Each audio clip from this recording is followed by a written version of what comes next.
Қайырлы күн баршаңызға, каналыма қош келдіңіздер. Бүгін өте дәмді, қазіргі таңда хит пирогтардың бірі жүрекше пирогын әзірлейміз.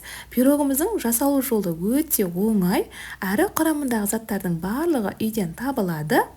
Жүрекше пирогымыздың дастарханымыздың сәнін келтіреді, өте дәмді болып шығады. Ең алдымен пирогымызды әзірлеу үшін ыдысымызды алып, ыдысымызға жұмыртқамызды қосамыз.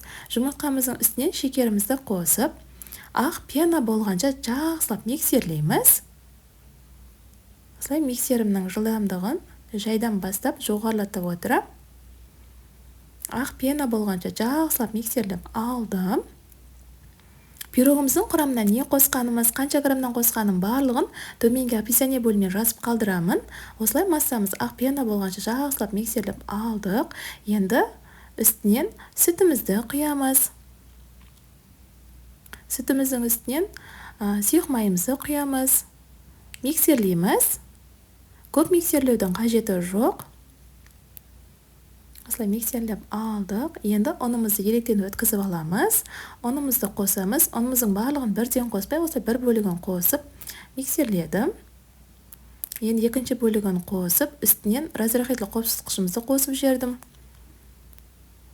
Осылай миксерлеп, үшінші бөлік ұнымызды қосып, бір келкі болғанша жақсылап миксерлейміз.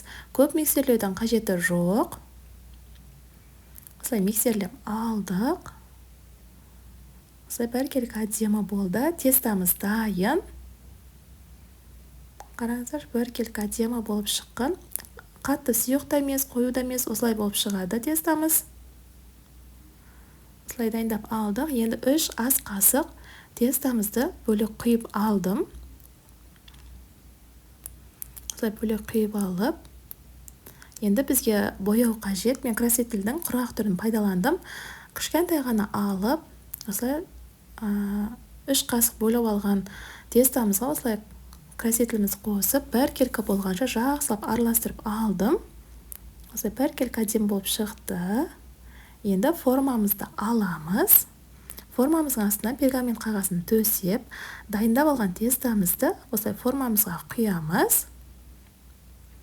Пешімізді осы уақытта қыздыруға қойып қоямыз.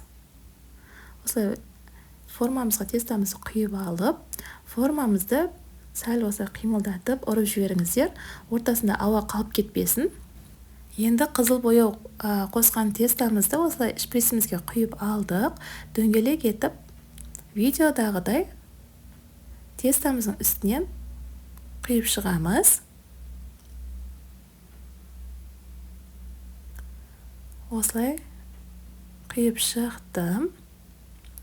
Енді бізге құйып алғасын спашкақ қажет. Осы спашкағымыздың көмегімен осылай қызыл бояу қосқан жерлерімізді сызып шықсаңыздар, жүрекше болып шығады. Өте әдемі көрінеді. Осылай құйып алып, енді 180 градусымызда пісіріп аламыз. Осылай пирогымыз бір келкі әдемі болып пісіп шығады, көтеріліп. Пирогымыз пісіп шықты. Өте дәмді болып шығады, әрі өте жұмсақ. Сіздер де міндетті түрде жасап көріңіздер. Сіздермен бірге болған Таңжарқын.